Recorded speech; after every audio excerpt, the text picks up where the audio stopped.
Chair Summers, it's all yours. We are live. Thank you so much. First of all, welcome. For everybody that is joining via virtually, I guess, we will let the people in the room introduce themselves, so you know who's in the room. We'll start with, myself. How you doing? William A. Summers V, and I'm chairman of the Finance Committee. Mike Nagel, Port One Neighborhood Representative. J. Michael Brown, Simmons College. Laura Douglas, Weston Opportunity Partnership. And Amy Covage for council. Rita, do you need to say who you are? Rita Phillips, Executive Administrator. Thank you. Now we will call the meeting to order. With the first thing on the agenda is just reviewing these financials. And there's really nothing abnormal on here. I'm not going to, we don't need to approve these at the full board meeting. But if you have any questions about what you see here, we can address those at this time. Chair Summers, we do have Dr. Craddock on line. I don't know if I mentioned that to you or not. Oh, He's on the committee. Yes. do you mind stating who you are since you are joining via virtual? No, sir, not at all. Douglas Craddock from the University of Louisville. I'm traveling today, but great to be here. Thank you. As I said, I mean, if there's no questions on the, we can move forward. Like I said, it's pretty basic and consistent with our expenses that we have. Then no questions, no comments. We'll move forward. Want to thank Amy for working on this RFP, just getting the first draft of this out. As we, like I said, I think this is one of the main things that we need to do from a finance committee standpoint is to get a financial advisor that can advise us and make sure that we're dotting all our i's, crossing our t's, and doing everything that we're supposed to do from a fiduciary standpoint. So I think this was sent out. Amy, do you want to go over it and then we can have some discussion, or what do you? Yeah, sure. This is just trying to brainstorm and figure out like the broadest scope of services we might need from the mundane as far as just essentially keeping the checkbook and doing payroll, all the way up to managing our investments and giving us any advice about the TIF fund, the tax base, projections, and all of that. I think the questions are going to be, what all of these services do we want to put out a request for? Do we want to put out one single request and ask to, and reserve ourselves the right to award to multiple entities in case, you know, the entity who keeps the checkbook may not need to be the person who advises on investments or the other issues. Just how do we want to structure this? But this was to get something on paper and for us to start thinking about how we want to go about this. A lot of this is taken from the Arena Authority's RFPs. So that's kind of was the beginning of this, and it's massaged a little. And I think you did a pretty good first draft job. And as far as breaking these up and how the RFP in my mind, we have one firm that is responsible, and then they may bring in different team members that they have. I'm sure that they would probably be people within that organization. Hopefully nothing have to be outsourced. I mean, but that was, we would see as we get, you know, we get the people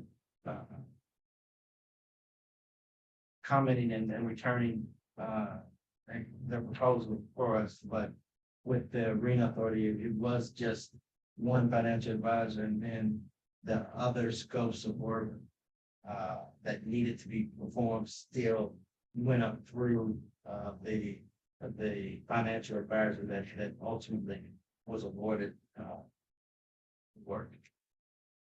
I do think that what you see on the paper now is really good in terms of the subject, what are all the tasks that we would want a financial advisor to do. One thing that I want to do is I contacted Kelly Watson, the general counsel at MSD. Remember that MSD has a really good reputation for doing RFPs that are engaging and that kind of push their prospective vendors to think in terms of how they can show their connections with women and minorities, provide a certain professional services. Kelly is away from the office right now because we had some minor surgery, but she says she would send me a sample of one of their RFPs back, because one of the things that we may want to look at is in the selection criteria, what are the things that we really want to look at, differentiate between vendors. We may ask ask our vendors, say, to tell us how many women of people of color they have in their management.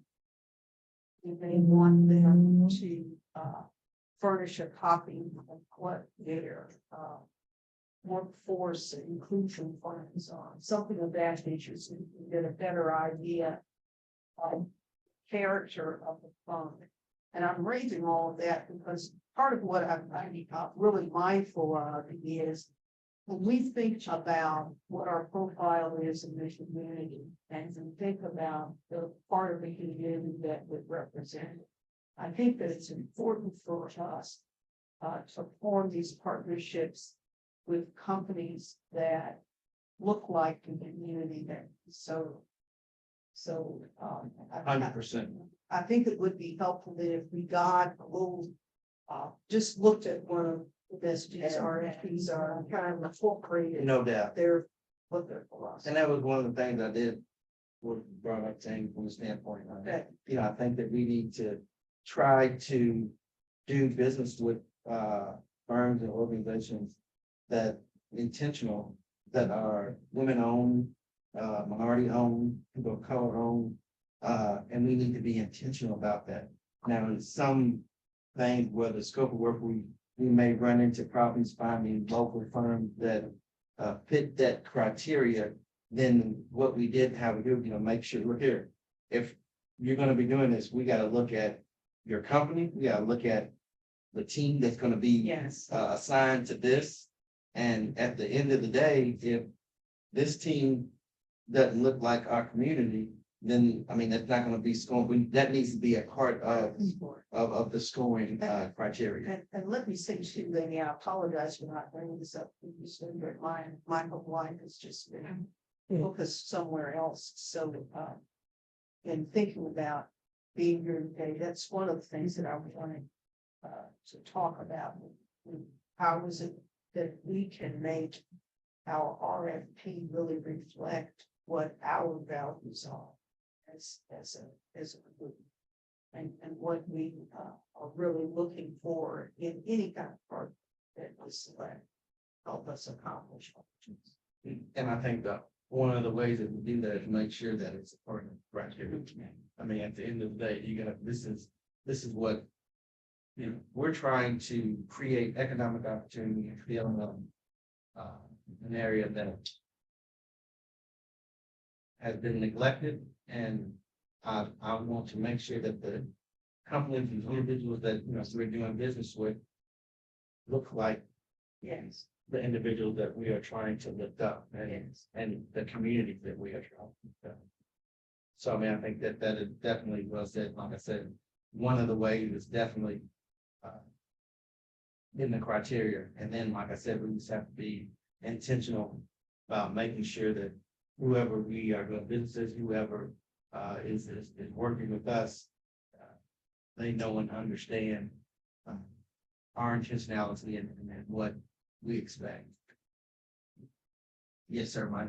So, and I have similar concerns in different areas. I think looking at the scope of work, if we'll try to find one group that does all of this stuff, it's gonna be a very small, narrow group. And I think, not only does who we're working with need to look like the community, I think some of it needs to be from our community. And like some of the basic, there's bookkeeping companies, I know there's CPAs, from the West End. And we do need to be inclusionary to those groups. And so I think there's a risk in trying to find one size fits all, and then that we're gonna exclude the people that we're trying to raise up in our own community. If maybe we put some constraints on it. I don't know, I think there's a risk. I can see the idea of it's easier to manage if we have one contact. That's great, but then, we're funneling all of that through one probably large group, and that doesn't really reflect, the people in our community. I understand your concern, but like I said, in dealing with this is my personal opinion, that from a management standpoint, we do want a smaller group, but as we do that, that small group has to be still have team members and look like and be committed to the communities that we're serving. So I think that there's ways to do that without carving this out, because I think that could get a little hectic. And I don't think that would be the most efficient way to move forward. But I hear your concerns, and I think that, like I said, we need to make sure that, how we make this look, and how whatever decision we made, whoever is the advisors or whoever's working on this understand the commitment to the community, and they're gonna exhibit that, and we're gonna see that. We just have to be mindful of how it looks to the community and include them, bring them along 100%. Yes, ma'am. But we are open to, so if it is a bookkeeping or a CPA within the community, I know a majority of the ones that I know that maybe a smaller scale, they partner up with someone else. Exactly. So we're open to saying, okay, you're in the community, you're of the community, but if you're partnered up with somebody, we need to know who you're partnered up with. Am I understanding you correct? Right, and my thing is, I think that that's a way, like I said, man, as we get these RFPs, when they say, okay, hey, we want 50% of the people working on this and doing work from this, and that to be, no, to be a woman, to be people of color. I know, you can do things like that to make sure that the individuals that you're trying to give opportunities and create economic opportunity, create things for, it's in here, and we make sure that that happens. Well, and that was one question I was gonna have in trying to put this together. I got pulled up, MSD's information. And it's not the language from the RFP, but it's information about their supplier diversity program. And they do have subcontract costs. And do we want to set or recommend the board set explicit subcontractor goals for MVE and WBE? And do we want any explicit validation of a minority owned or women owned business as part of this, which would be, I think, different. Not that we wouldn't want some kind of validation, but I think having a formal process is difficult for us. Well, let me also say it looks like get to the board meeting next week. As a committee, it sounds like we're not going to be in a position of saying this is our recommended RF. Right. No. So we're going to have a little bit more time. I do think it would be helpful if we had someone from MSD either to meet with the committee or to meet with the full board to talk about their supplier diversity. Maybe it would be better for for them to do a presentation to this group first. So you can understand what they're doing, how they set their goals, what their success rate is, how they monitor, etc. Right. And that'll give us a better idea of how to fine tune this art. And again, perhaps what we report to the board is that we have reviewed a first draft, and then what our interests are as we think about contract.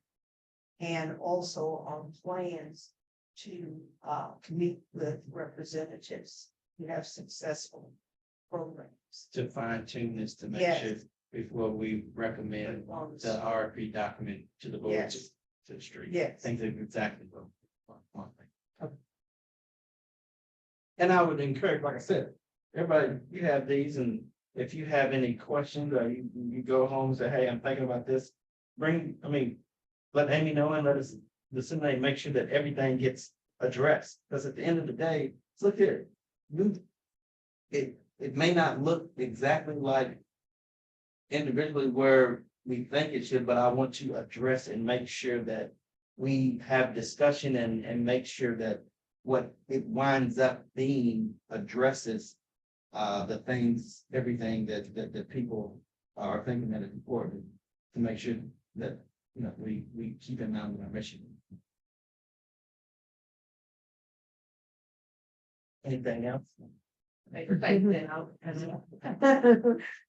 My only concern is, a lot of the businesses that are in our community may not be certified yet.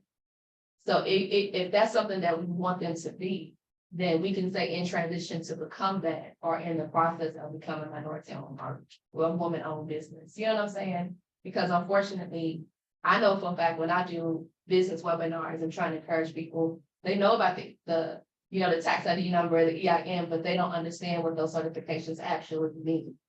And maybe that's a point that we can educate them as well as encourage them to get those certifications. Well, I do think that as we meet with MSD and whoever else we meet Get a with, better as we try, those are gonna be issues that people we've dealt with, and see how we handle some of those to make sure that we try to help and guide the businesses so they can hopefully be a part of the project if they have the expertise and want to be there. But then in the final analysis, when we do strike up a business relationship, if it's in the context of us making a decision to do business with X, because they are a woman-owned business or they are a minority-owned business, it is critical in my mind for them to have the certification. And Absolutely. that we do business. Absolutely. It's critical. Otherwise, we are Picking, we're misrepresenting right. ourselves to folk. And it really doesn't do anybody a favor if we appear to be half-stepping, because that just creates misunderstanding. And like I said, I know my expertise and my experience goes back to Supreme. We dealt with all those, and we did leave effort and getting, companies certified and making sure that they had what they needed to be a part of the project. I mean, we set very aggressive minority participation goals there, and it was the first project in this community that actually did that and hit those. And now I think other projects that come, the Urban League track have done that, and they've been very successful at being able to do that. So I really don't, hopefully I don't see that being a problem as long as we get the document and the wording and get the criteria like we want it to be. I think that can be something that can be done and be done very successfully. Vice Chairman Brown, you've been kind of quiet over it. You good?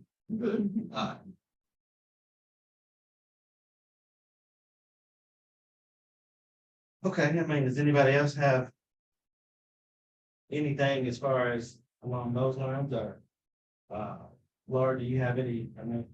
First of all, I didn't really acknowledge personally some of the things that you've been going through this everybody here's been thinking about you and know that, if you need anything from a personal standpoint, we're here for you and we want to support you in any way that you want us to. I appreciate that very much. And I often say, you know, what they say about idle hands and the devil. So it's important for me to get back to the staff. Well, let me tell you Stay something. out of this. It is, I think it's a testament to your commitment to the community, to the work. That even when things are pretty rough personally, you're here. And not only are you here, but you are still getting things done in the Lord Douglas way, which is the most professional way that I understand. So I really appreciate that. Rita, do we have anything else?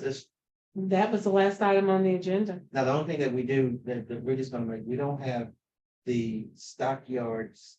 Well, that was for you. And are you gonna be at the board meeting Yeah, Monday? I'll bring it to the board meeting Monday so we can make sure that we get. Yeah, I forgot them today. Yeah. Lack, no sleep, so I forgot them. So we'll get that done at the board meeting. Yeah, Uh, and they want all the signatures on the same page. It's not like I can give you a copy and you a copy. So we'll do it at the board meeting and Dr. Milliner will be there as well. is- What we're speaking to, Alicia, are the signatures now, where you and David were. I know you're look at you're smiling. And it'd be, We'll be, I'll get yeah, you got me. Yes. Okay. Laura, do you have any, thing you want to update, anything? No. I think that's it. Michael, do you have anything? Amy, is there anything else we need to?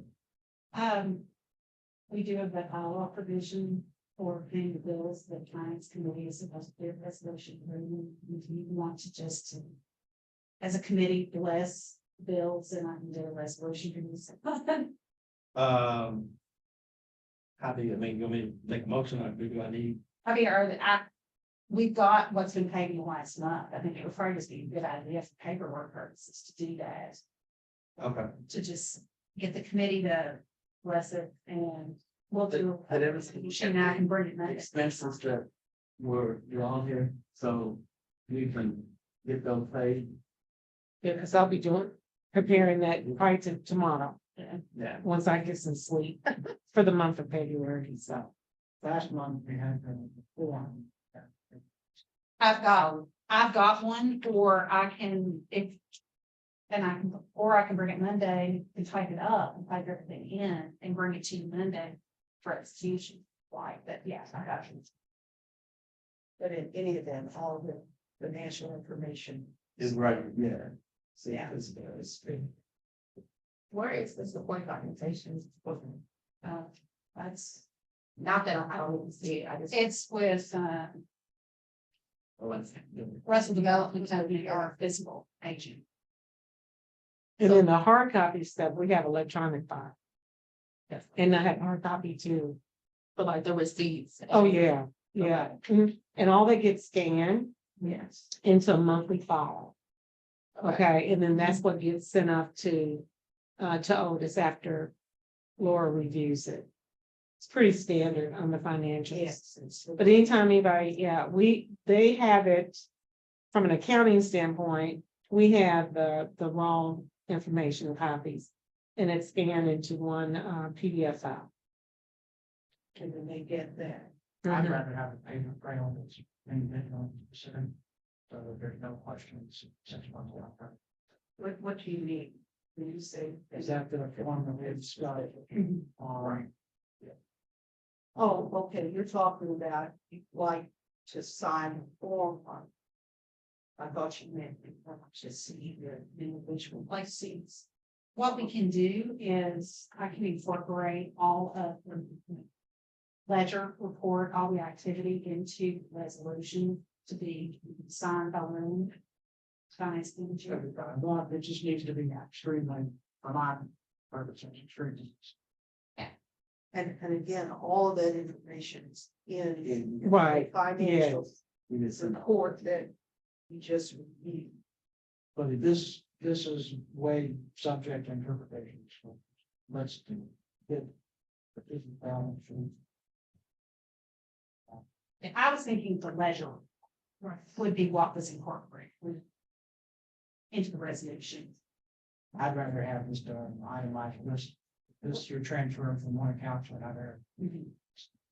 Everybody will understand it better if we've got a list, we don't have to worry about people not understanding. Yeah. So help me out, I'll make sure I understand. So this is the documentation there with the financial information today that shows date, the name of the payment, now the money and all of that. More than all.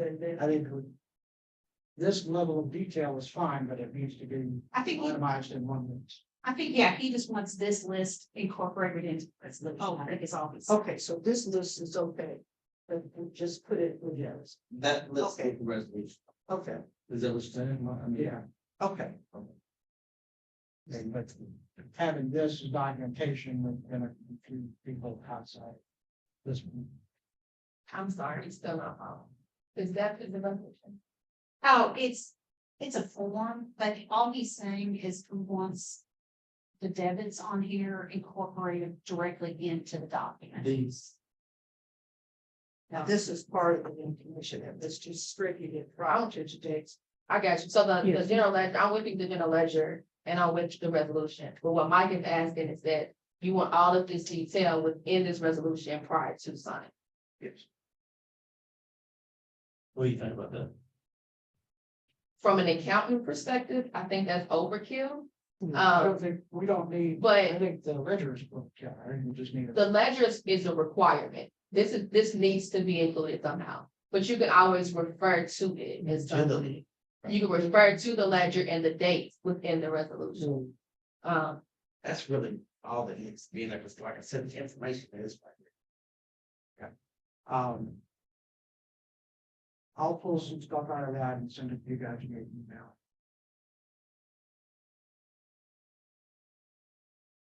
And I'll draft it however the committee wants me to distribute it. Okay, it should be Yeah. referred to so that it's clear. I understand that. As long as we know where the supporting documentation is located as well. And I'm assuming it's like some type of drive or timestamp. It's Google Drive. Perfect. And I'm still loading in all kind of stuff, but yeah, but I have to do it every month. And Laura sees it before we send it up there for him to issue checks. Or before we email it to him, we don't send it up there, because they're in Lexington. Yeah, and he issues checks from that once it's approved. So for approval purpose for this group, do I need a motion to approve? I mean, how do I need to? I would do a motion to approve the ledger activity for the past month. Ledger expenses for the past month. So can I get a motion for that? So moved. Can I get a second? There any other question? If not, all in So that was favor? Mr. Brown, Ms. Burns. Yes. Okay, thank you. All in favor? Aye. Any opposed? Thank you. And then you bring And that, then I'll bring that on. And so, and then Get it all you'll say whatever you think. Yeah. Choose. right? And then I'll paper it up. Okay. Is there any other business for the committee? Laura, you good? Yes. Rita, we good? We're good. Then I'll- Oh, I think Alicia has. Sorry, y'all. I have just one question. Okay. Cause I may have missed it, so forgive me if I did. When looking over the bylaws, did we ever determine on what the finance committee requirements were, what we were supposed to do? I read the minutes, but I don't recall if we actually had, this is what our role is as a committee. It is not expressed in the bylaws. Okay, It does have that there is a finance committee and it does require the finance committee to approve expenses. Yeah, but that's really all that's expressly in it. so who would be responsible for the internal controls, the policies and procedures, because we are a new nonprofit? Who would be responsible for gathering that data? That is not expressed in the bylaws, right? So that's a question for the board that you all in any revisions of the bylaws want to include more explicit language about responsibilities for the treasurer, for internal controls, or. Well, I mean, that's really, like I said, that one, that's why I think it's to get, an advisor. I mean, and once you get that, that removes really anybody, us from having, 'cause that's day-to-day operational, like, and that, we don't have staff. Usually in my mind, that's something, you know, staff, right, would do, so we have to be able to have that done. So you still need to provide oversight of whoever we hire. So you need some kind of process. Well, now I think that the fiduciary oversight of who we hire would still be there. Oh, yeah, I mean, there are legal obligations absent express, Right. yeah, expressly stated in the bylaws. Now, once you get advisors and get everything, it would probably be a good time to do a bylaws amendment to make it all mesh, but it's probably not worthwhile to do a lot of that. Right. And I kind of think that's why there was not a more expansive description in the bylaws. Because things were so brand new and there was no real stand. But we're just kind of moving along cautiously and alertly, right? So after we get to a certain point, we, I think, should revisit what the responsibilities are. This, but the financial advisor will be able to help us do that. And one of the things that the financial advisor could be able to help us do that, just say that. That, are you, Yeah, I totally agree. Okay. I just think that's something that we need to make clear, so it's not that we are evading it or not thinking about it. It's just something that is in the works, are gonna be done by someone else, which makes sense. that's why, like I said, the first, versus get that art, get the financial advisor, we should really fine tune and make sure that was just priority number one. In my mind, as the finance committee. Mike, you got anything else? Chair Summers, I don't know if Dr. Craddock has questions or. That's correct, man. You good? You got any questions? No, all good. Appreciate you letting me join virtually today. Thank you. You're welcome. Can I get a motion to adjourn? We'll move. We are adjourned. Thank you, Mark. Thank you, Dr. Craddock. All right, very welcome. Y'all have a good Friday.